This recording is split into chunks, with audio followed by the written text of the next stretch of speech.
اسی لیے ایک بات مجھے یاد آتی ہے محبوب الہی نظام الدین اولیاء رحمۃ اللہ علیہ کی.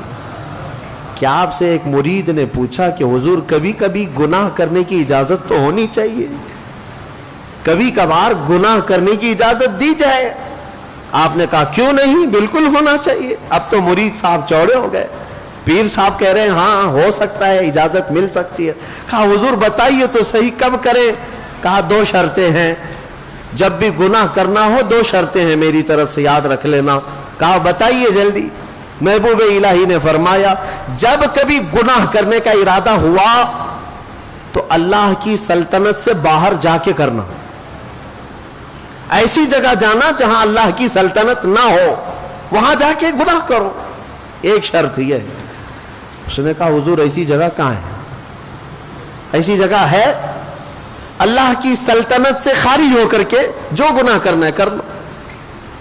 کہا یہ تو ممکن نہیں ہے. کہا دوسری کوئی شرط.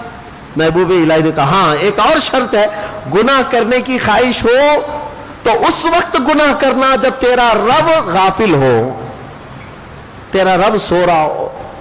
کہا دونوں بھی چیزیں ناممکن ہیں, نہ ایک ذرہ اس کی سلطنت سے خارج ہے اور نہ ایک لمحہ کے لیے میرا مولا غافل ہے.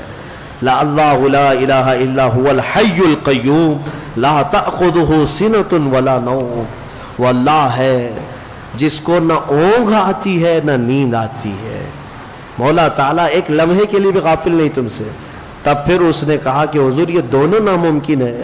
تو محبوب الہی نے فرمایا تو پھر شرم آنی چاہیے کہ اسی کی سلطنت میں, اسی کی زمین پر, اسی کا کھا کر اسی کے سامنے گناہ کرے.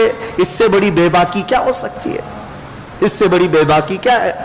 پھر بھی وہ مولا رحیم ہے کہ تمہارے عیبوں کو چھپاتا ہی رہتا ہے, جلدی پکڑ نہیں کرتا, فوراً عذاب نازل نہیں کرتا. اب آؤ